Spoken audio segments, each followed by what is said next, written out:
വിശദീകരണത്തിലേക്ക് സ്നേഹവദനം. 2 പുഴുക്കള mulberry ഇല തിന്ന് ജീവിച്ചുകൊണ്ടിരിക്കുക. ഒരു ദിവസം ഒരു പുഴു പറഞ്ഞു മടുത്തു. എന്നും ഒരേപോലത്തെ ജീവിതം. മൾബറി ഇല ആഹരിക്കുക, മയങ്ങുക, ചില കാലങ്ങളിൽ ഇണയെ തേടുക, ഇതിനപ്പുറം ഒന്നുമില്ലേ ജീവിതത്തിന്. എന്നിട്ട് അങ്ങനെ ചോദ്യം ചോദിക്കാൻ തുടങ്ങിയപ്പോഴും ഒന്ന് പിൻവാങ്ങി. അത് ഒരു നിദ്രയിലായിരുന്നു. ആ ചെറിയ പുഴുവിന് മീതെയായിട്ട് എന്തോ ചില സ്രവങ്ങൾ രൂപപ്പെട്ടു. ഒരു സമാധി ഉണ്ടായി. ആ സമാധിയിൽ നിന്ന് പുറത്തേക്ക് വന്ന, പീപ്പയിൽ നിന്ന് പുറത്തേക്ക് വന്നത് പുഴുവായിരുന്നില്ല, മറിച്ച് പൂമ്പാറ്റയായിരുന്നു. അപ്പോഴും മറ്റേ പുഴു ഇങ്ങനെ ഇല തേടിയും ഇണ തേടിയും മയങ്ങിയും ഒക്കെ തൻ്റെ ജീവിതത്തെ തീർക്കാനുള്ള ശ്രമത്തിലാണ്. എപ്പോഴുമുണ്ട് മാനവരാശിയുടെ മുമ്പിൽ ഇങ്ങനെ 2 സാധ്യതകൾ. ഒന്ന്, വളരെ ഭൗതികമായിട്ട് ജീവിച്ചു പോവുക. 2, തങ്ങളുടെ തന്നെ ചില ആന്തരിക സാധ്യതകൾ തിരിച്ചറിയുക. ഒരാൾ അയാളുടെ ആന്തരിക സാധ്യതയെ തിരിച്ചറിയുന്ന പ്രക്രിയയുടെ പേരാണ് പ്രാർത്ഥന. അങ്ങനെ വരുമ്പോൾ ഒരാൾക്ക് അയാളിലേക്ക് തന്നെ പിൻവാങ്ങേണ്ടിയിരിക്കുന്നു. ആത്യന്തികമായിട്ട് പ്രാർത്ഥന എന്ന് പറയുന്നത് ഒന്ന് പിൻവാങ്ങാനുള്ള നിങ്ങളുടെ ധൈര്യമാണ്.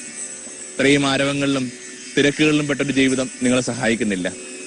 പലപ്പോഴും ഒരു ചുവട് പിൻവാങ്ങാനുള്ള ധൈര്യം ഉണ്ടാക്കിയെടുക്കുകയാണ് പ്രാർത്ഥനയുടെ ഒന്നാമത്തെ പടി. ഒരു ചുവട് പിന്നോട്ട് വരിക എന്ന് പറയുന്നതിൻ്റെ അർത്ഥം 7 ചുവട് മുമ്പോട്ട് ചാടാനുള്ള ഊർജ്ജം സമ്പാദിക്കുക എന്നുള്ള. ചെറിയ കാലങ്ങളിലൊക്കെ നമ്മൾ കൈത്തോടുകളൊക്കെ ചാടിക്കിടക്കുന്ന അതുപോലെയാണ്. നമുക്കറിയാം, ഒറ്റച്ചാട്ടത്തിന് ചാടിക്കഴിഞ്ഞാൽ നിശ്ചയമായിട്ടും ആ കൈത്തോടിന്റെ കൃത്യം നടുക്ക് തന്നെ വന്ന് വീഴും. അതുകൊണ്ട് നമ്മളൊന്ന് പുറകോട്ട് ഓടിയിട്ട് ആ ആയത്തിൽ നിന്നാണ് മുമ്പോട്ട് പായുന്നത്. ഇത് കണക്ക് ഒരാൾ അയാളുടെ തന്നെ ചില ഊർജ പ്രവാഹങ്ങളിലേക്ക് മടങ്ങി വരുമ്പോൾ അയാളുടെ ജീവിതത്തിൽ ലഭിക്കുന്ന പുതിയ വേഗതയുണ്ട്, പുതിയ ലക്ഷ്യബോധമുണ്ട്. ക്രിസ്തു ഈ പ്രാർത്ഥനയെക്കുറിച്ചൊക്കെ പഠിപ്പിക്കുമ്പോൾ നിശ്ചയമായിട്ടും അത്തരമൊരു സൂചന നമുക്ക് തരുന്നുണ്ട്. വിശേഷം ക്രിസ്തു 3 ശിഷ്യന്മാരെയും വിളിച്ചുകൊണ്ട് ഈ മലമുകളിലേക്ക് പോയ സംഭവം. അതിന് തൊട്ടുമുമ്പൊക്കെ ആയിട്ട് നമ്മൾ വായിച്ചു കേൾക്കുന്നുണ്ട്, സമരക്കാരിയായ ഒരു സ്ത്രീ ക്രിസ്തുവിനോട് ചോദിക്കുന്നുണ്ട്, ഏതിടത്തിലാണ് ഞങ്ങൾ പ്രാർത്ഥിക്കേണ്ടത്? നിങ്ങളുടെ പിതാക്കന്മാര് ജെറുസലേമിലേക്ക് പോകുന്നു, ഞങ്ങളുടെ പിതാക്കന്മാർ ഗരസിമിലേക്ക് പോകുന്നു. രണ്ടും കുറച്ചൊരു മലയുമൊക്കെ ആയിട്ട് ബന്ധപ്പെട്ട ഇടങ്ങൾ തന്നെയാണ്. ഏത് മലയിലാണ് ശരിക്കുമുള്ള ആരാധന നടക്കേണ്ടത്? ക്രിസ്തു അവരോട് പറയുന്നുണ്ട്, സ്ത്രീ ആ മലയിലും ഈ മലയിലുമല്ല, എല്ലായിടങ്ങളിലും മനുഷ്യ ദൈവത്തെ ആരാധിക്കുന്ന കാലം വരുന്നു. അത് ക്രിസ്തു നന്നായിട്ട് കാണിച്ചു കൊടുക്കുന്നുണ്ട്. എല്ലായിടങ്ങളും പ്രാർത്ഥന ഇടങ്ങളാക്കി ക്രിസ്തു മാറ്റി. തോട്ടങ്ങള്, താഴ്വാരങ്ങള്, മലമുകള്, ഈ ഗ്രാമങ്ങളുടെ വിജനതകള്, മരുഭൂമി ഒക്കെ ക്രിസ്തു ഇങ്ങനെ പ്രാർത്ഥന ഇടങ്ങൾ. അതിന്റെ അർത്ഥം ഭൂമി മുഴുവൻ ദേവാലയങ്ങളെ ക്രിസ്തു രൂപപ്പെട്ട് ഇരിക്കുക. അങ്ങനെ വരുമ്പോൾ ഇടങ്ങൾ അത്ര പ്രധാനപ്പെട്ടതല്ല, നിങ്ങളുടെ സമീപനങ്ങള്, നിങ്ങളുടെ ജീവിതവുമായി ബന്ധപ്പെട്ട നിലപാടുകളാണ് വളരെ പ്രധാനപ്പെട്ടത്. അങ്ങനെ ഈ 3 പേരെയും വിളിച്ചുകൊണ്ട് ക്രിസ്തു ഈ മലമുകളിലേക്ക് പോവുകയാണ്. നമുക്കറിയാം, 12 ശിഷ്യന്മാരിൽ ഈ 3 പേരോട് ക്രിസ്തുവിന് പ്രത്യേകമായ ചില കരുതലുണ്ടായിരുന്നു. പത്രോസ്, യോഹന്നാൻ, യാക്കോബ്. ക്രിസ്തുവിന് അത്ഭുതങ്ങൾക്കൊക്കെ സാക്ഷിയായിട്ട് നിൽക്കുന്നവരാ. ക്രിസ്തു അവരുടെ ജീവിതത്തിലേക്ക് പ്രവേശിക്കുന്നതിൻ്റെ ഒരു അത്ഭുതമായിട്ട് പകല് മുഴുവൻ രാവ് മുഴുവൻ വലയെറിഞ്ഞിട്ട് ഒരു ചെറുമീൻ പോലും കുരുങ്ങാതെ വല്ലാതെ ഭാരപ്പെട്ട് നിൽക്കുന്നവരുടെ ജീവിതത്തിലേക്ക് വന്നിട്ട് ക്രിസ്തു പറയുകയാണ്, ഇനി ആഴങ്ങളിലേക്ക് വലയെറിയുക. ഇങ്ങനെ വലിയൊരു അത്ഭുതം കാണിച്ചുകൊണ്ട്, വല നിറയെ വഞ്ചി നിറയെ വലിയൊരു ചാകരക്കോള് കൊടുത്തുകൊണ്ടാണ് ക്രിസ്തു ഇവരുടെ ജീവിതത്തിലേക്ക് പ്രവേശിക്കുക. അപ്പോൾ എപ്പോഴും ക്രിസ്തുവിന് അത്ഭുതങ്ങൾ അടുത്ത് നിന്ന് കണ്ടുകൊണ്ടിരുന്ന 3 വ്യക്തികളായി ഇവര്. പിന്നീട് നമ്മൾ വായിച്ചു കേൾക്കുന്നുണ്ട്, പലയിടങ്ങളിലുമുണ്ട്. വിശേഷം ജെറസിന്റെ മകളെ ഉയർപ്പിക്കുമ്പോഴൊക്കെ ക്രിസ്തു ഇവരെ മാത്രം കൂട്ടിക്കൊണ്ടാണ് അകത്തേക്ക് പ്രവേശിക്കുക. അപ്പോൾ അത്ഭുതങ്ങളിൽ അത്ഭുതം ക്രിസ്തു കാണിച്ചു കൊടുക്കാൻ പോയ. അത്ഭുതങ്ങൾ എന്നൊക്കെ പറയുന്നത് ഈ പുറത്ത് നടക്കുന്ന കാര്യങ്ങളോ അല്ലെങ്കിൽ പുറത്ത് സംഭവിക്കുന്ന വ്യതിയാനങ്ങളോ ലഭിക്കുന്ന ചാകരയോ അല്ലെങ്കിൽ ജീവിതത്തിലുണ്ടാകുന്ന സമൃദ്ധിയോ ഒക്കെ മാത്രമല്ലെന്ന് ക്രിസ്തു പറഞ്ഞു കൊടുക്കാൻ പോവുക. ഏറ്റവും വലിയ അത്ഭുതം എന്നൊക്കെ പറയുന്നത് അവനവന് തന്നെ സംഭവിക്കുന്ന മാറ്റമാണ്. അതുകൊണ്ട് ഈ പ്രധാനപ്പെട്ട അത്ഭുതത്തിന് ഈ 3 പേര് സാക്ഷിയാവണമെന്ന് ക്രിസ്തു ആഗ്രഹിക്കുന്നുണ്ട്. അത് തന്നെയാണ് നമ്മൾ നമ്മുടെ മെഡിറ്റേഷൻ വെക്കേണ്ട വിചാരം. ജീവിതത്തിലെ ഏറ്റവും വലിയ അത്ഭുതം എന്ന് പറയുന്നത് അവനവന് തന്നെ സംഭവിക്കുന്ന ഒരു രൂപാന്തരീകരണമാണ്, ഒരു ട്രാൻസ്ഫോർമേഷനാണ്. അപ്പൊ അതിന് ഈ 3 പേര് കാവൽ നിൽക്കുക. ഒരു മലയിൽ ക്രിസ്തു ഇങ്ങനെ പ്രാർത്ഥിച്ചു തുടങ്ങുമ്പോൾ ഈ മല ഏതാണെന്നുള്ളതിനെ കുറിച്ച് തർക്കമൊക്കെ ഉണ്ട്. കുറെ കാലം മുമ്പ് വരെ എല്ലാവരും നമ്മളൊക്കെ സാധാരണ ഉപയോഗിച്ചുകൊണ്ടിരുന്ന പദം താബോർ എന്ന് പറയുന്ന മലയായിരുന്നു. എന്നാൽ ബൈബിൾ പണ്ഡിതന്മാർക്കിടയിൽ ഹെർമൻ എന്ന് പറയുന്ന ആ മല ആണ് ഇത്, ഈ മല എന്നൊക്കെയുള്ള സൂചനകളുണ്ട്. മല ഏതെന്നുള്ളതൊക്കെ അവിടെ നിൽക്കട്ടെ. നമുക്കറിയാം, ക്രിസ്തു പ്രാർത്ഥനയില്ല.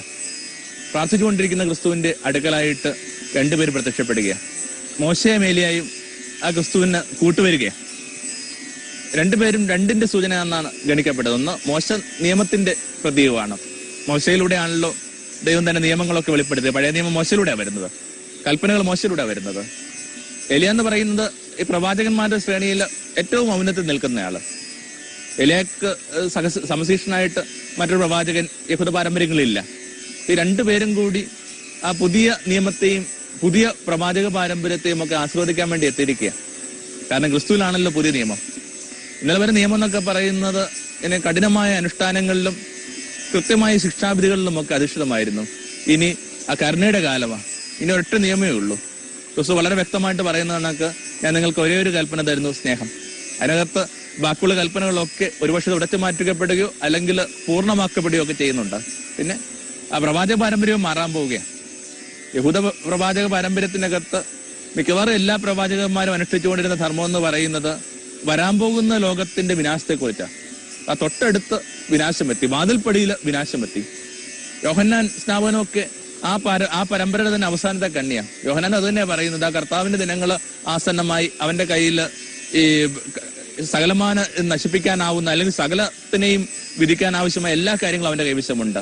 വൃക്ഷത്തിന് താഴെ കോടാലി വയ്ക്കപ്പെട്ടിരിക്കുന്നു, കതിരും പതിരും ഇങ്ങനെ പാറ്റി അറിയാനായിട്ട് അവന്റെ കയ്യിൽ വീശുമറവുണ്ട്.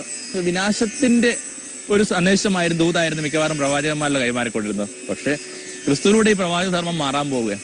കാരണം അതിങ്ങനെ പ്രത്യാശ തരാൻ പോവുകയാണ്. നിങ്ങൾക്ക് പ്രതീക്ഷിക്കാൻ എന്തുണ്ട്? നിങ്ങൾക്ക് ജീവിക്കാനായിട്ട് എന്തോ കാര്യങ്ങൾ സംഭവിക്കാൻ പോകുന്നു. നിങ്ങൾക്ക് ദൈവപ്രസാദം നടക്കാനാവും. അപ്പൊ ഇങ്ങനെ വലിയ ആ ഹോപ്പ് എന്ന് പറയുന്ന ഒരു സംഭവം പുതിയ നിയമത്തിലേക്ക് വരുന്നുണ്ട്. അപ്പൊ ഈ രണ്ട് കാര്യങ്ങളും പതുക്കെ ഒന്ന് റിന്യൂ ചെയ്യപ്പെടാൻ പോകും ക്രിസ്തുവില്.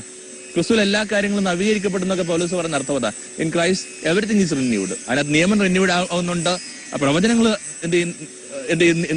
പുതിയതാവുന്നുണ്ട്. അപ്പോൾ രണ്ടുപേർ അവർ ആശീർവാദവുമായിട്ട് കൂടെ നിൽക്കുകയാണ്. പിന്നീട് ഈ മലയിൽ ക്രിസ്തുവിന് സംഭവിച്ച ആ മാറ്റങ്ങളെ വേണമെങ്കിൽ ഒരു 3 തലങ്ങളായിട്ട് നമുക്ക് നമ്മുടെ ഒരു കോർഡിനേഷന് വേണ്ടി നമുക്കൊന്ന് എടുക്കാവുന്നേ ഉള്ളൂ. എന്താണത്? ഒന്ന്, പ്രാർത്ഥിച്ചുകൊണ്ടിരുന്ന ക്രിസ്തുവിന്റെ ആ ശരീരം പ്രകാശം എന്നാണ് പറയുന്നത്. ലൂമിനസ് ബോഡി കോൺഷ്യസ് എന്നൊക്കെ നമ്മൾ പറയുന്ന കാര്യം ഇത്. ശരീരത്തിന്റെ പ്രകാശബോധം. അഴകെന്ന് പറയുന്ന ഒരു വിചാരത്തിനകത്ത് നമ്മൾ വല്ലാതെ കുരുങ്ങിക്കൊണ്ടിരിക്കുക. സൗന്ദര്യം എന്ന് പറയുന്ന സങ്കല്പം നമ്മൾ വല്ലാതെ കുരുങ്ങിക്കൊണ്ടിരിക്കുക. ബൈബിൾ വെച്ച് നീട്ടുന്ന ആ ഒരു സങ്കല്പം എന്ന് പറയുന്ന സൗന്ദര്യമല്ല, തേജസ് എന്ന് പറയുന്ന സംഭവം. എന്താ തേജസ് എന്ന് പറയുന്നത്? അവനവന്റെ തന്നെ ഉള്ളില് ദൈവാനുഭവം അവന്റെ ഉടലിനെ പ്രകാശിപ്പിക്കുന്ന പ്രക്രിയയുടെ പേരാണ് തേജസ്. ചെറിയ മക്കളൊക്കെ വിശേഷപര കൗമാര യവന കാലങ്ങൾക്കകത്ത് ഏറ്റവും കൂടുതൽ ഭാരപ്പെടുന്ന തങ്ങളുടെ അപ്പിയറൻസിനെ കുറിച്ചാണ്. ഈ കുഞ്ഞു മക്കളോട് പറയണം, ഈ പുറത്ത് കാണുന്നതല്ല ഒരാളുടെ അഴകെന്ന് പറയുന്നത്, അകത്തുനിന്ന് താനേ വിരിയുന്ന ഒരു അനുഭവത്തിന്റെ പേര് അഴക്. അപ്പൊ ആ ഒരു അഴകിന്റെ കാലം ആരംഭിക്കാൻ പോയി. ശരീരത്തിന് പുതിയൊരു പ്രകാശം ഉണ്ടാകാൻ പോവുക. എന്നുമുണ്ട് ഈ ശരീരബോധത്തെ കുറിച്ച് ഭൂമിയിൽ ധ്യാനിച്ചിരുന്ന മനുഷ്യരൊക്കെ. മദർ തെരേസയെ കുറിച്ച് നല്ലൊരു ചിത്രവും പിന്നീട് ഒരു പുസ്തകമൊക്കെ എഴുതിയ സംതിങ് ബ്യൂട്ടിഫുൾ ഗോഡ് എന്ന് പറയുന്ന പുസ്തകമൊക്കെ എഴുതി ആ BBC ലേഖനം കണ്ടെത്തുന്ന കണക്ക് മരണാസന്നനായ മനുഷ്യരെ ഇങ്ങനെ കടത്തിയിരുന്ന ആ കാളിഘട്ടിലെ ഇടുങ്ങിയ തെരുവുകളാണ്. അപ്പൊ അവിടെ ഇങ്ങനെ ചിത്രം എടുക്കാനായിട്ട് ആവശ്യമായി വെളിച്ചമില്ലാത്തത് കൊണ്ട് വളരെ പവർഫുള്ളായ ചില വിളക്കുകളൊക്കെ വെക്കേണ്ട ആവശ്യം ഈ സംവിധായകൻ ഈ മഠത്തോട് ആവശ്യപ്പെടുന്നുണ്ട്. എന്നാൽ അതിനൊന്നും ഈ അമ്മമാര് വഴങ്ങുന്നില്ല. കാരണം അത് ഒരു സൗകര്യമുള്ള കാര്യമല്ല ഈ വിശേഷിച്ച് മരണാസന്നനായ രോഗികൾക്ക്. അങ്ങനെ തീരെ വെളിച്ചമില്ലാതെ എടുത്ത ആ ചിത്രങ്ങൾ കണ്ടിട്ട് പിന്നെ അതിന്റെ സംവിധായകൻ വല്ലാതെ അത്ഭുതപ്പെടുകയാണ്. ആ വെളിച്ചമില്ലാത്ത ഇടുങ്ങിയ മുറികൾക്കകത്ത് അയാൾ രേഖപ്പെടുത്തിയ മനുഷ്യരുടെ ഉടലുകൾക്ക് പിന്നിലായിട്ട് ആ പ്രകാശമുണ്ട്.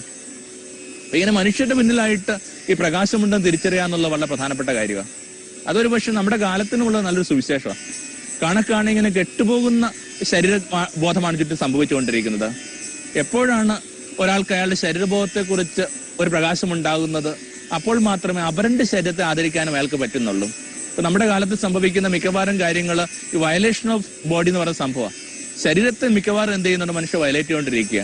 അതിങ്ങനെ നിരത്തുകളിലും ചിന്തകളിലും ഇന്റർനെറ്റ് സർഫ് ചെയ്യുമ്പോഴും ഒക്കെ ഇങ്ങനെ ശരീരബോധം എന്ന് പറയുന്നത് വല്ലാത്ത പരിക്കേൽക്കുന്നുണ്ട്.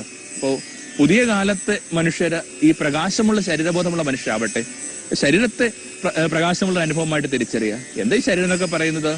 ആ പുരാതന ദേവാലയത്തിന്റെ പേരാ ശരീരം. നമുക്കറിയാം ബൈബിൾ എങ്ങനെയാണ് മനുഷ്യന്റെ സൃഷ്ടി അവതരിപ്പിക്കുന്നത്. ദൈവം മണ്ണുകൊണ്ട് മനുഷ്യനെ മെനഞ്ഞിട്ട് അവന്റെ നാസാരന്ധങ്ങളിൽ വിശ്വസിച്ചെന്നാണ് പറയുന്നത്. എന്താണ് ഈ നാസാരന്ധങ്ങൾ വിശ്വാസത്തിന്റെ അർത്ഥം? Presence of ഗോഡാ. നിശ്വാസം എന്ന് പറയുന്ന അർത്ഥം എന്താണ്? ദൈവ സാന്നിധ്യം എന്നുള്ള. ദൈവ സാന്നിധ്യം നമ്മൾ എടുത്ത് വിളിക്കുന്ന വാക്കാണല്ലോ ക്ഷേത്രം, ദേവാലയം എന്നൊക്കെ പറയുന്നത്. അങ്ങനെയെങ്കിൽ സ്വന്തം ശരീരം ക്ഷേത്രമാണെന്ന് തിരിച്ചറിയുന്ന പ്രക്രിയയാണ് പ്രാർത്ഥനയുടെ 1ാമത്തെ ഘട്ടത്തിനകത്ത്. അങ്ങനെ സ്വന്തം ശരീരത്തെ ക്ഷേത്രമായിട്ട് തിരിച്ചറിയുമ്പോൾ, ആ പുരാതന ദേവാലയമാണ് ശരീരം തിരിച്ചറിയുമ്പോൾ, ഭൂമിയായ ഭൂമിയിൽ ഞാൻ കണ്ടുമുട്ടുന്ന എല്ലാവരെയും ശരീരത്തെ ആദരിക്കാനും നമസ്കരിക്കാനും എനിക്കൊരു കാരണമുണ്ട്. ഇതൊന്നും ഈ സെക്സിന്റെ ഒന്നും ഡിനയലല്ല, അതിന് നിരാശമല്ല. മറിച്ച് അതിന്റെയൊക്കെ ഉദാത്തീകരണം, സബ്ലിമേഷനാണ്. എന്താണ് ദാമ്പത്യ സ്നേഹം എന്ന് പറയുന്നത്? ഒരു ക്ഷേത്രം വേറൊരു ക്ഷേത്രത്തെ തിരിച്ചറിയുന്ന പ്രക്രിയയുടെ പേരാണ് ദാമ്പത്യ സ്നേഹം. ഒരു സത്രം വേറൊരു സത്രത്തെ തിരയുന്നതല്ല. നിർഭാഗ്യവശാൽ ആ രണ്ടാമത്തെ ശ്രേണിയിലാണ് കാര്യങ്ങളൊക്കെ മുമ്പോട്ട് പോയിക്കൊണ്ടിരിക്കുന്നത്. ഒന്നിതാണ് ആ പ്രകാശമുള്ള ശരീരബോധം. പ്രാർത്ഥിച്ചുകൊണ്ടിരുന്ന ക്രിസ്തുവിന്റെ ശരീരം ഇങ്ങനെ സൂര്യനെ പോലെ ജ്വലിച്ചെന്നാ പറയുന്നത്. ഒരു അലക്കുകാരനും വെളുപ്പിക്കാനാവാത്ത വിധത്തിൽ അവന്റെ വസ്ത്രം വെൺമഞ്ഞ് പോലെ ശോഭയുള്ളതായി മാറുന്നതൊക്കെ അവിടെ രേഖപ്പെടുത്തുന്നുണ്ട്, അല്ലെങ്കിൽ സുവിശേഷം രേഖപ്പെടുത്തുന്നുണ്ട്. രണ്ടാമതായിട്ട് ക്രിസ്തുവിന് തന്റെ ജീവിതത്തിന് നിയോഗം വെളിപ്പെട്ട് കിട്ടുകയാണ്. എല്ലാ ജീവജാലങ്ങൾക്കും എന്തെങ്കിലും ഒരു ധർമ്മം ഈ പ്രപഞ്ചവുമായിട്ടുണ്ട്. കാരണം പരസ്പര ബന്ധിതമായ ഒരു പ്രക്രിയയുടെ ഒരു സമ്പ്രദായത്തിന്റെ പേരാണ് ഈ പ്രപഞ്ചം എന്ന് പറയുന്നത്. ഇപ്പോൾ ഓരോ പച്ചിലനാമ്പിന് പോലും ഒരു ധർമ്മം പൂർത്തീകരിക്കാനുണ്ട്. നമ്മളതിനെ വിളിക്കുന്ന വാക്ക് അതിനൊരു ഫങ്ഷൻ അഡ്രസ് ഉണ്ടെന്നാ പറയുക, അല്ലെങ്കിൽ നീഷ എന്നൊരു വാക്ക് നമ്മൾ ഉപയോഗിക്കും. ഇപ്പോൾ ഒരു ഇലനാമ്പിന് പോലും എന്തോ ചില കാര്യങ്ങൾ ചെയ്യാനുണ്ട്. അങ്ങനെയെങ്കിൽ അതിനേക്കാൾ ഉന്നത ശ്രേണിയിൽ നിന്ന് സ്വയം കരുതുന്ന മനുഷ്യന് ഈ ഭൂമിയുമായി ബന്ധപ്പെട്ട ഒരു ധർമ്മവും ഇല്ല. അതിങ്ങനെ ജീവിച്ച് മരിച്ച് എന്ന് പറയുന്ന മട്ടിൽ അയാളുടെ ആത്മകഥ 2 വാക്കിനായിട്ട് ചുരുങ്ങേണ്ട കാര്യമുണ്ടോ? അപ്പോൾ അതിനപ്പുറത്തേക്ക് ചില ധർമ്മമുണ്ട്. എന്റെ ജീവിതം കൊണ്ട് നീ എന്താണ് ആഗ്രഹിക്കുന്നത്? അസിസിലെ ഫ്രാൻസിസൊക്കെ തന്റെ മാനസാന്തരത്തിന്റെ ആദ്യ ദിനങ്ങളിൽ നിരന്തരമായിട്ട് ദൈവത്തോട് ചോദിച്ചിരുന്ന ചോദ്യമുണ്ട്, Lord what you want me to do? ഞാൻ എന്താ ചെയ്യേണ്ടത്? എന്റെ ജീവിതവുമായിട്ട് ബന്ധപ്പെട്ട്, എന്റെ പ്രപഞ്ചവുമായി ബന്ധപ്പെട്ടിട്ട് എന്തെങ്കിലും ഒരു കാര്യത്തിനകത്ത് ചെറിയ ഇടപെടലുകൾ എനിക്ക് ആവശ്യമില്ലേ? അതിങ്ങനെ വലിയ കാര്യമൊന്നും ആവണമെന്നില്ല. പലപ്പോഴും നമ്മളിങ്ങനെ വലിയ കാര്യങ്ങൾ മാത്രം നിയോഗമായിട്ട് ധരിച്ചിരിക്കുക. ഇങ്ങനെ കടലോരത്ത് നിന്നുകൊണ്ട് ഇങ്ങനെ തിരയിൽ പെട്ടുപോകുന്ന ചെറിയ മീനുകൾ മണ്ണിലേക്ക് അടിയുമ്പോൾ ഒരു ചെറിയ കുഞ്ഞെടുത്തിട്ട് ഇതിനെങ്ങനെ പതുക്കെ കടലിലോട്ട് എറിഞ്ഞു കളയുക. ഒരു വഴിപോക്കൻ ഈ കുഞ്ഞിനെ പരിഹസിക്കുന്നുണ്ട്. അയാൾ പറഞ്ഞു, ഇങ്ങനെ എന്തുമാത്രം തീരങ്ങളിൽ എത്രമാത്രം മീനുകളാണ് വന്ന് അടിഞ്ഞുകൊണ്ടിരിക്കുന്നത്, അതിനെയൊക്കെ പെറുക്കിയെടുത്ത് കടലിലോട്ട് തിരികെ ഇടാനായിട്ട് നിനക്കാവുമോ? അപ്പൊ അത് അതിന്റെ വിധി. അപ്പോൾ ഈ ചെറിയ കുഞ്ഞ് തന്റെ കർമ്മത്തിൽ നിന്ന് പിൻവാങ്ങാതെ ആ വഴിപോക്കനോട് പറയുന്നുണ്ട്, നമുക്കൊരു വളരെ ചെറിയ കാര്യമായിരിക്കാം, പക്ഷെ ജീവൻ തിരിച്ചു കിട്ടിയ മീന് അതിനേക്കാൾ വലിയ കാര്യമില്ല. അപ്പോൾ വളരെ ചെറുതെന്ന് തോന്നുന്ന ചില കാര്യങ്ങൾ ഏർപ്പെടുമ്പോഴും ഓർമ്മിച്ചുകൊള്ളണം, നിങ്ങൾ ചെറുതെന്ന് കരുതുന്ന ചില കാര്യങ്ങൾ വളരെ പ്രധാനപ്പെട്ടതായിട്ട് ചിലർക്ക് മാറുന്നുണ്ട്. അപ്പൊ എന്റെ ജീവിതവുമായി ബന്ധപ്പെട്ടിട്ടുള്ള നിയോഗത്തെ തിരിച്ചറിയാനായിട്ടാണ് പ്രാർത്ഥന എന്നെ സഹായിക്കേണ്ടത്. ഡെസ്റ്റിനേഷൻ നമുക്കറിയാം, ലക്ഷ്യമില്ലാതെ ഒരാളും ഒരു യാത്രയിൽ ഏർപ്പെടാറില്ല. അങ്ങനെയെങ്കിൽ 60-70 സംവത്സരം നീളുന്ന ഈ ജീവിതം കൊണ്ട്, 30,000 ദിവസങ്ങൾ മാത്രം നീളമുള്ള ഈ ദൈർഘ്യമുള്ള ജീവിതം കൊണ്ട് നീ എന്താണ് എല്ലാം ആഗ്രഹിക്കുന്നത്? അപ്പൊ അതിനകത്ത് ഒരു വ്യക്തത ആവശ്യമുണ്ട്. ആ വ്യക്തത നമുക്ക് നമ്മുടെ ചുറ്റുപാടുകളുടെ പെട്ടുപോയാൽ മനസ്സിലാവില്ല, ഈ ആരവങ്ങളിൽ നിൽക്കുമ്പോൾ മനസ്സിലാവില്ല. അതിനൊക്കെ ഒരാൾ അയാളിലേക്ക് തന്നെ ഒന്ന് പിൻവാങ്ങിയിട്ട് അയാളുടെ ദൈവവുമായിട്ട് ചർച്ചയിൽ ഏർപ്പെടണം. അപ്പൊ അതിനകത്ത് ക്രിസ്തുവിന് കൃത്യമായിട്ട് തന്റെ ജീവിത നിയോഗം വെളിപ്പെട്ട് കിട്ടുന്നത്. ഭാരതമാണ് ആ വാക്ക് ഭൂമിക്ക് വെച്ചിട്ട് നിയോഗം എന്ന് പറയുന്ന ഒരു വാക്ക്, ഗോഡ് ഗിവൺ ഡെസ്റ്റിനി എന്നുള്ള. നമ്മൾ പലപ്പോഴും നമ്മുടെ തൊഴിലിനെ കുറിച്ചൊക്കെ മാത്രമാണ് ചർച്ച കൊണ്ടിരിക്കുന്നത്. തൊഴിലെന്ന് പറയുന്ന പ്രതി നിലനിൽപ്പിന് വേണ്ടിയുള്ള, ഉപജീവനത്തിന് വേണ്ടിയുള്ള, പക്ഷെ അതിന് മീതെയായിട്ട് ചില ലക്ഷ്യങ്ങൾ ഉണ്ടാകുമ്പോൾ, തൊഴിലിൽ തന്നെ പ്രകാശം വരുമ്പോഴൊക്കെ നിയോഗമായി മാറുന്നൊരു പ്രക്രിയ ഉണ്ട്. അപ്പോൾ ക്രിസ്തുവിന് കൃത്യമായിട്ട് തന്റെ നിയോഗം വെളിപ്പെട്ട് കിട്ടുക. എന്താണ് ആ നിയോഗം? ജെറൂസലേമിൽ പൂർത്തിയാക്കേണ്ട ബലി. ഈ ഒരു വാക്ക് നമ്മൾ നന്നായിട്ട് ശ്രദ്ധിക്കേണ്ടതാണ്. കാലാകാലങ്ങളായിട്ട് മനുഷ്യർക്ക് പ്രാർത്ഥനയെക്കുറിച്ചുള്ള സങ്കല്പം ഇതാണ്, ചില കാര്യങ്ങളിൽ നിന്ന് മാറി നടക്കാനായിട്ട് നിങ്ങളെ സഹായിക്കുന്ന ഒന്നിന്റെ പേരാണ് പ്രാർത്ഥന. ഓരോ പ്രാർത്ഥനയും ലിസ്റ്റ് എടുത്ത് നോക്ക്. എന്താണ് ആ പ്രാർത്ഥന ലിസ്റ്റ് എന്ന് പറയുന്നത്? ആ പ്രാർത്ഥനയുടെ പട്ടിക എന്ന് പറയുന്നത് കൃത്യമായിട്ട് ഇന്ന കാര്യങ്ങൾ എന്റെ ജീവിതത്തിൽ നിന്ന് മാറണം നമ്മൾ പ്രാർത്ഥിച്ചുകൊണ്ടിരിക്കുന്നത്. ഈ പ്രതിസന്ധി തരുന്ന ഒരു അനുഭവം മാറണമേ, ഈ പ്രലോഭനം തരുന്ന ഒരു വ്യക്തി മാറണമേ, അല്ലെങ്കിൽ ഈ സമ്മർദ്ദം തരുന്ന മേലധികാരി മാറണമേ. എന്തിന്? പരീക്ഷാ ദിനങ്ങളിൽ നമ്മൾ പ്രാർത്ഥിക്കുകയാണ്, ദൈവമേ ഒരു പഴയ വിദ്യാഭ്യാസ മന്ത്രിയെങ്കിലും മരിക്കണമേ, കാരണം ഒരു ദിവസം പരീക്ഷ മാറി കിട്ടുമല്ലോ. അപ്പൊ ഇങ്ങനെ ഓരോരുത്തരും അവരുടെ പ്രാർത്ഥനയ്ക്കകത്ത് വലിയൊരളവിൽ വെക്കുന്നത് ഈ ഒഴിവാക്കേണ്ട കാര്യങ്ങളുടെ പട്ടികയാണ്. പക്ഷെ ഒഴിവാക്കേണ്ട കാര്യങ്ങളുടെ പട്ടികയല്ല ഈ പ്രാർത്ഥന എന്ന് പറയുന്നത്, മറിച്ച് പൂർത്തിയാക്കാനായിട്ട് നമ്മൾ ആഗ്രഹിക്കുന്ന കാര്യങ്ങളുടെ ആ ചർച്ചയാണ് പ്രാർത്ഥന എന്ന് പറയുന്നത്. അതിന് മീതെ ഒരു പ്രകാശം ആവശ്യം. അതുകൊണ്ടാണ് ജെറൂസലേമിൽ ഒഴിവാക്കേണ്ട ബലിയെക്കുറിച്ചല്ല, എല്ലാവരും ഒഴിവാക്കാനായിട്ട് ശ്രമിക്കുന്നത് തങ്ങളുടെ ജീവിതത്തിൽ ചില പരുക്കുന്ന അനുഭവങ്ങളെയാണ്, തങ്ങളുടെ ജീവിതത്തിൽ സംഭവിക്കാൻ പോകുന്ന ചില പരുക്കുകളെയാണ്. ഇവിടെ ആവട്ടെ പൂർത്തിയാക്കേണ്ട ബലിയെക്കുറിച്ച് അവിടത്തേക്ക് വെട്ടം കിട്ടുന്ന പറയുന്നത്. അപ്പൊ അത്രയും മതി. ഒരു കാര്യം ഒഴിവാക്കാനായിട്ട് ഞാൻ ആഗ്രഹിക്കുന്നില്ല, മറിച്ച് എന്റെ ചെയ്യേണ്ട കാര്യങ്ങൾക്ക് മീതെയായിട്ട് ഇതാണോ എന്റെ വഴിയെന്ന് നീ എനിക്ക് വെളിപ്പെടുത്തി തന്നാൽ മതി. പഴയ നിയമമൊക്കെ പറയുന്ന കണക്ക് ഞാൻ ഇടത്തോട്ട് തിരിയുമ്പോഴും വലത്തോട്ട് തിരിയുമ്പോഴും ഇതാണ് നിന്റെ വഴിയെന്ന് പറയുന്ന മൃദുബന്ധം എനിക്ക് കൂട്ടുവന്നാൽ മതി. ഇപ്പൊ രണ്ടാമത്തേതാ നിയോഗവുമായിട്ട് ബന്ധപ്പെട്ട് ഈ ക്രിസ്തുവിന് ലഭിക്കുന്ന കൃത്യമായ ദിശാബോധം. മൂന്നാമതായിട്ട് നമ്മൾ വായിച്ചു കേൾക്കുന്നു, ആകാശം ഇവനെ പൊതിഞ്ഞു നിൽക്കുക. എന്നിട്ട് ആകാശത്തിൽ നിന്നൊരു ശബ്ദം കേൾക്കുകയാണ്, ഇവൻ എന്റെ പ്രിയപുത്രൻ, ഇവനിൽ ഞാൻ പ്രസാദിച്ചിരിക്കുന്നു. പഴയ നിയമത്തിലൊക്കെ ഉണ്ട് ഈ സംഭവം. മനുഷ്യർ പ്രാർത്ഥിച്ചുകൊണ്ടിരിക്കുമ്പോൾ ഒരാകാശം വന്നിട്ട് അവരെ പൊതിഞ്ഞു നിൽക്കുക. ഈ ഒരു ആകാശത്തിലായിരിക്കുന്നതിന് വിളിക്കുന്ന വാക്കാണ് പ്രാർത്ഥനയുടെ. അതാണ് പ്രാർത്ഥനയുടെ ഏറ്റവും മനോഹരമായ ഫേസ് എന്ന് പറയുക. ഒരാൾക്ക് തോന്നുന്നുണ്ട് അയാളെ പൊതിഞ്ഞൊരു ആകാശമുണ്ട്. പഴയ നിയമത്തിൽ ദൈവസ്നേഹത്തിനും അമ്മയുടെ ഉദരത്തിനുമൊക്കെ ഉപയോഗിച്ചിരുന്ന ഒരേ വാക്കാണ്. അതായിരിക്കും ഏറ്റവും നല്ല സൂചന. എന്താണത്? ഒരു ഗർഭപാത്രം കണക്ക് എന്നെ പൊതിഞ്ഞ് ആ ദൈവ സാന്നിധ്യമുണ്ട്. നമുക്കറിയാം, ലോകത്തെ ഏറ്റവും കൂടുതൽ നമ്മൾ സുരക്ഷിതത്വം അനുഭവിച്ചത്, ഊഷ്മളത അനുഭവിച്ചത്, ലോകത്ത് ഏറ്റവും കൂടുതൽ നമ്മൾ തൃപ്തരായിരുന്നതൊക്കെ നമ്മളുടെ ഉള്ളിൽ നമ്മൾ കൊണ്ടു നടക്കുന്ന ആ ചെറിയ ഓർമ്മയാണ്. എന്താ? അമ്മയുടെ ഉള്ളിലായിരുന്ന ആ ഒരു ഓർമ്മ. ശിഷ്ടകാലമുള്ള നമ്മുടെ അലച്ചിലുകളിൽ പോലും ഈ സമാനമായ അനുഭവങ്ങളെ തേടിയെന്നൊക്കെ മനഃശാസ്ത്രമൊക്കെ പറയാറുണ്ട്. ഒരു സ്നേഹിതന്റെ കരവിലത്തിലായിരിക്കുന്നതും ഒരു പള്ളിക്കകത്തായിരിക്കുന്നതൊക്കെ ഈ അമ്മയുടെ തന്നെ ഉദരത്തിന്റെ എക്സ്റ്റൻഷൻ ആണെന്നൊക്കെ ഗണിക്കപ്പെടുന്നുണ്ട്. അപ്പോൾ എന്നെ പൊതിഞ്ഞ് ഗർഭപാത്രം കണക്കൊരു അനുഭവം പൊതിയുക, ഒരു മേഘം വന്നിട്ട് എന്നെ പൊതിയുക. ആ മേഘം എന്നോട് പറയുകയാണ്, നീ എനിക്ക് പ്രിയപ്പെട്ടതാ. ചിലപ്പോഴെങ്കിലും നമ്മുടെ ചുറ്റിനുമുള്ളവർ നമ്മളോട് പറഞ്ഞുകൊണ്ടിരിക്കുന്നത് എന്താണ്? നീ എനിക്ക് പ്രിയപ്പെട്ടതല്ല. ഒരു സ്നേഹബന്ധം തകരുമ്പോഴേക്കും നമ്മളോട് ഒരാൾ പറയുന്നത് എന്താണ്? No, you are not my beloved. എല്ലാവരും ഏതെങ്കിലും തരത്തിൽ ഇത് പറഞ്ഞുകൊണ്ടിരിക്കുകയാണ്, നീ എനിക്ക് പ്രിയപ്പെട്ടതല്ല. അങ്ങനെ വല്ലാതെ പരിക്കേറ്റ് നിൽക്കുന്ന മനുഷ്യൻ ഒരു നിമിഷം കണ്ണുപൂട്ടിയിരിക്കുമ്പോൾ അയാളെ പൊതിഞ്ഞുകൊണ്ട് ഒരു സ്നേഹം പറയുകയാണ്, നീ എനിക്ക് പ്രിയപ്പെട്ടവനാണ്. ദൈവസന്നിധിയിൽ ഈ പ്രസാദം നിറഞ്ഞവരായിട്ട് നിൽക്കേണ്ടവരല്ലേ വാസുദ് നമ്മൾ? ഒരു എങ്ങനെ ദൈവസന്നിധിയിൽ പ്രസാദം നിറഞ്ഞവരൊക്കെ ആയിട്ട് നിൽക്കേണ്ടത്? യുദ്ധകാലത്ത് എബ്രഹാം ലിങ്കൻ തെൽഹുങ്ക് പറയുകയാണ് തന്റെ പാസ്റ്ററോട്, യുദ്ധത്തിന് നമ്മൾ ജയിക്കും. എന്താ കാര്യം? ദൈവം നമ്മോട് കൂടെ ഉണ്ട്. അപ്പോൾ ആ വയോധികനായ പാസ്റ്റർ ലിങ്കനോട് പറഞ്ഞു, ദൈവം നമ്മോട് കൂടെ ഉണ്ടെന്നുള്ളതിന് ഒരു തർക്കവും ഇല്ല, പക്ഷെ നമ്മൾ ദൈവത്തോടൊപ്പമാണോ? അപ്പോൾ ദൈവം നമ്മോട് കൂടെ ഉണ്ടെന്നുള്ളത് കൊണ്ട് മാത്രം നമ്മുടെ ഈ ആന്തരിക ജീവിതവും ആത്മീയത മുമ്പോട്ട് പോകില്ല. നമ്മൾ ദൈവത്തോടൊപ്പമാണോ? അവിടുന്ന് നമ്മൾ സംപ്രീതനാവണോ? അങ്ങനെ വരുമ്പോൾ ഒരു പ്രാർത്ഥനയ്ക്ക് ശേഷം സംഭവിക്കുന്നത് ഒരു 3 കാര്യങ്ങളാണ്. എന്താണത്? പുതിയതായിട്ടൊരു പ്രകാശം ലഭിക്കുന്നു, പ്രകാശബോധമുള്ള ശരീരബോധം ഉൾപ്പെടെ ഒരു തേജസ് ഉണ്ടാവുന്നു ജീവിതത്തിൽ. രണ്ടാമതായിട്ട് വ്യക്തമായ നിയോഗങ്ങൾ ലഭിക്കുന്നു. ഒന്നും ഒഴിവാക്കേണ്ടതല്ല, മറിച്ച് പൂർത്തിയാക്കേണ്ട. അതിനേക്കാളൊക്കെ ഉപരിയായിട്ട് എനിക്കൊരു അറ്റസ്റ്റേഷൻ ലഭിക്കുക. ആകാശം പറയുകയാണ്, നീ എനിക്ക് പ്രിയപ്പെട്ടവനാ. ഭൂമിയിൽ 700 കോടി മനുഷ്യരെങ്കിലും ഉണ്ടെന്നൊക്കെ ഇപ്പൊ നമ്മൾ കരുതിക്കൊണ്ടിരിക്കുന്നത്. അങ്ങനെയെങ്കിൽ ഈ 700 കോടി മനുഷ്യരുടെ സ്ലോട്ടിലല്ല എന്നെ ദൈവം പെടുത്തുന്നത്, മറിച്ച് വളരെ വ്യക്തിപരമായിട്ട് അവിടുന്ന് പറയുന്നു, യു ആർ മൈ ബിലവഡ്. അവിടൊക്കെയാണ് നമ്മൾ ഇടക്കിടക്ക് ബൈബിളിൽ വായിച്ചു കേൾക്കുന്നുണ്ട്, ഞാൻ നിന്നെ പേര് ചൊല്ലി വിളിക്കുന്നു. പേര് ചൊല്ലി വിളിക്കുക എന്ന് പറഞ്ഞ അർത്ഥം എന്താണ്? You are special, you are my beloved.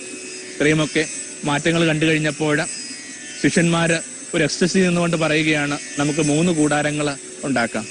പെട്ടെന്ന് എല്ലാ കാര്യങ്ങളും മറഞ്ഞു പോവുകയാണ്. അതിനകത്ത് ഒരു പരമ്പരാഗത ബൈബിൾ വ്യാഖ്യാനത്തിൽ നമ്മൾ വായിച്ചു കേൾക്കുന്നത് ശിഷ്യന്മാരൊരു തെറ്റുണ്ടാക്കുന്നുള്ള. എന്താണത്?